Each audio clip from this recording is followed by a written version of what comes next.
सर्वप्रथम मैं इस शुरुआत से अपने गुरुदेव जी के चरणों में नमस्कार करती हूँ। आज गुरे नमः, जुगाद गुरे नमः, सत गुरे नमः, गुरुदेव वाय नमः। करोड़ों देवी देवताओं, गुरुओं और हमारे गुरुदेव जी के चरणों में कोटि कोटि प्रणाम। बस इनके चरणों में एक ही अपील है कि ईश्वर जिस संघर्ष को लेकर चले हैं, जिस बात को लेकर आज फिर सड़क पर आए हैं, इसे सफलता देने में उनकी अपार कृपा हो।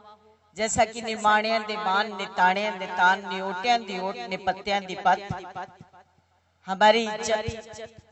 ईश्वर रखें, अपनी अपार कृपा रखें, हम पर रहमत करें, ताकि ये हमारा मिशन जो है सफल हो और एक निर्दोष भारतीय जो 21 साल से पाकिस्तान की काल कोठरी में बंद है, उस चार दीवारी में एहसास दिलाना चाहते हैं हिंदुस्तान सरकार को कि जब भी कभी हम उनसे मिले, जब भी कभी हमने उनसे ये बात सामने रखी कि आपके समक्ष हमारे परिवार की जो दुख तकलीफ है, उसके साथ साथ आपके उस भारतीय की भी तकलीफ है जो 21 साल से एक छोटी सी कोठरी में बंद है, जिसके पास मिलने के लिए कोई भी नहीं जा सकता, उसकी बात सुनने के लिए नहीं जा सकता, जो इस बात सारा दिन सारी रात को ये सोचता है कि कब मेरे पास कोई आए तो मैं अपनी कोई जरूरत, मैं अपनी कोई बात, मैं अपनी कोई तकलीफ, मैं अपने परिवार वालों के लिए कोई मैसेज, मैं अपने परिवार वालों के लिए कोई खत,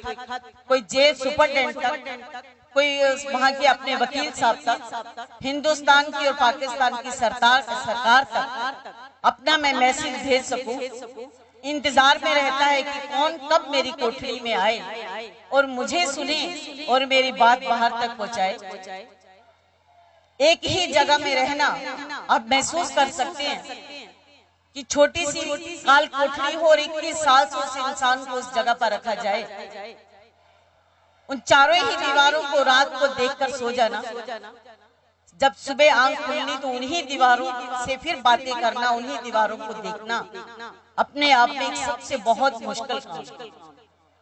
इसलिए हम इस सरकार से बार बार यही रिक्वेस्ट करते रहे कि प्लीज इन दुखों तकलीफों को परिवार में तो सही सो सही, लेकिन बड़ा मुश्किल है 21 साल से खौफ की वो लटकती हुई तलवार के साए के तले जीना बहुत खौफनाक है, बहुत मुश्किल है। एक गलत पहचान के बीच में जीना, अपनी पहचान का भूल जाना, अपना नाम सरजीत सिंह होने के बावजूद उसे बार बार जेल के अंदर मनजीत सिंह का सुनना। हुआ कि 2008 में जब सरजीत सिंह के लिए एक गलत फैसला लिया गया, तब मैं आदरणीय राहुल जी से मिली और मैंने उन तक इस बात को रखा और उनसे सबसे पहले मैंने यही पूछा कि राहुल जी आप मुझे इतना बता दीजिए कि आपके एक भारतीय जो कि निर्दोष होने के बावजूद आज पाकिस्तान इस तरह का फैसला लेकर बैठा है, वो 1 अप्रैल का दिन जिस दिन तमाम दुनिया एक दूसरे के साथ मजाक करती है, खुदा न करे कि किसी के साथ कोई हादसा बीत जाए तो उसे भी महज एक मजाक समझकर लोग गंभीरता से नहीं लेते। इस बात को सुनाने के लिए मैंने प्रधानमंत्री जी और मैडम जी के कदमों में अपनी रिक्वेस्ट रखी है कि मुझे थोड़ा सा टाइम दे सकें कि मैं मिलकर उन्हें बता सकूं कि एक भारतीय के साथ पाकिस्तान में क्या अत्याचार होने के लिए एक दिन मुकर्रर कर दिया गया, लेकिन मुझे कोई मिलने नहीं दे रहा,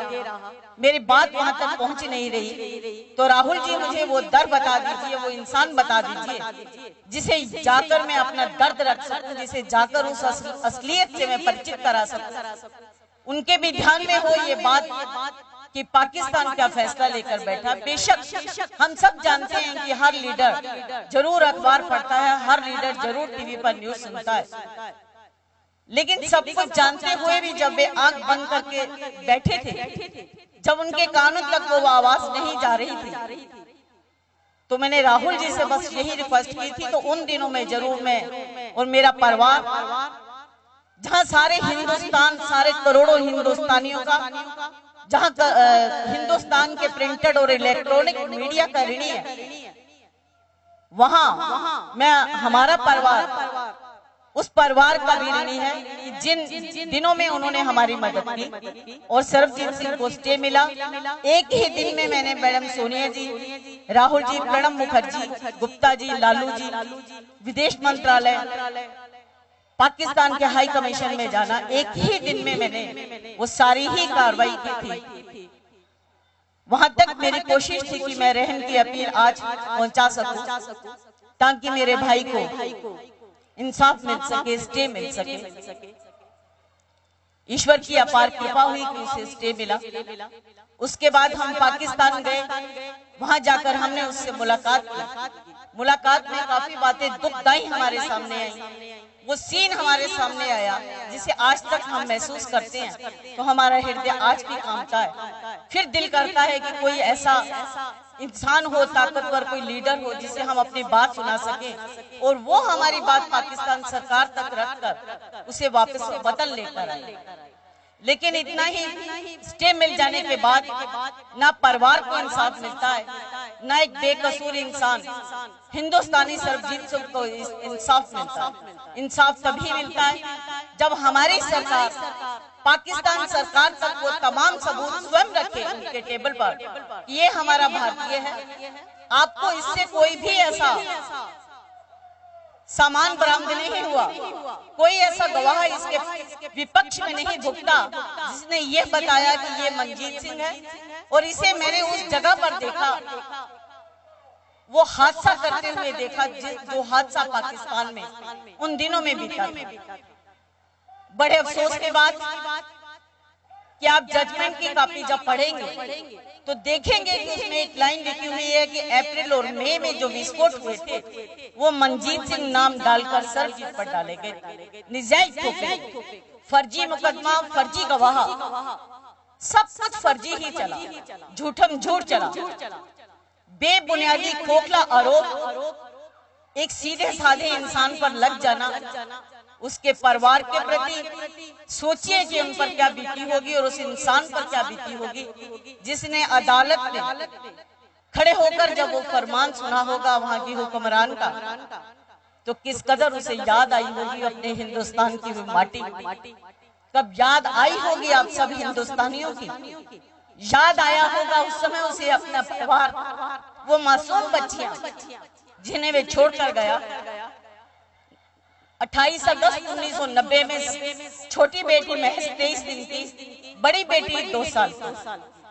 और 9 महीने के बाद उसे ये फरमान सुनाया जा रहा है। वो सजा उसे सुनाई जा रही है, उस गुनाह की सजा सुनाई जा रही है जो गुनाह उसने किया ही। बस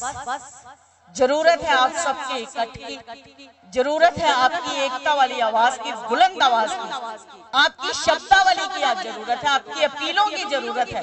आपकी ताकत की जरूरत है परिवार को, आपकी आवाज की जरूरत है सरबजीत की उस काल कोठरी से निकलने के लिए। सिर्फ आपका सहयोग, आपकी शब्दावली मजबूर कर दीजिए। मेरी आपसे, आपके चरणों में यही अपील है कि मजबूर कर दीजिए अपनी उस सरकार को जिसने कानों में रुई डाली है, जिसने आंखें बंद की हैं। 21 साल से मैंने लिस्ट बनाई थी तो उन महान लीडरों की, तो 116 लीडर बनते हैं जिन्हें मैं मिल चुकी, और जो वर्कर्स, जो प्रेसिडेंट हैं और तमाम उन पार्टियों के प्रेसिडेंट और वर्कर्स हैं जिनके नाम मैं शायद याद नहीं कर सकती, रख भी नहीं सकती, बहुत सारे बन जाते हैं। 116 दरों पर जाना, बार बार उनको याद कराना और चेताना, क्यों जरूरत पड़ती है हमें अपने हक की आवाज को भी लेकर हम सड़कों पर उतरते हैं। अपने इंसाफ लेने के लिए भी हम आज हिंदुस्तान में सड़कों पर उतरते हैं, इस उम्मीद से कि शायद अब तो हमारी सोई हुई सरकार जागेगी, अब तो उनके कानों तक हमारी आवाज पहुंचेगी। मजबूरन कोई इंसान इस तरह से कदम उठाते हैं। यदि इंसाफ ही मिलता चलता जाए तो जरूरत नहीं पड़ती इस तरह से एजुकेशन करने की। आज हमारे परिवार को एक नई उम्मीद है, एक नया विश्वास है। महाराज जी की कृपा से हमें पूर्णतया दृढ़ विश्वास है कि इस जंग को जो हम लेकर चले महाराज जी की कृपा से, आप सबके सहयोग से, आप सबके दृढ़ संकल्प से, आप सबकी एकत्रता से एक नया जोश और एक नया बल मिलता है कि जरूर हम इस फतेह पाएंगे और जरूर ये आवाज 10 जनपद तक पहुंचेगी, 7 रेस कोर्स तक जरूर पहुंचेगी, हमारी महोदय राष्ट्रपति जी तक जरूर पहुंचेगी। 2005 में भी हिंदुस्तान की गलियों में हिंदुस्तानी उतरे थे, सबने आवाज बुलंद की थी, मगर हमारी सरकार को तब भी ये समझ नहीं आ पाया कि हिंदुस्तानियों, करोड़ों हिंदुस्तानियों की भावनाओं का मुद्दा वो पाकिस्तान सरकार तक रखे।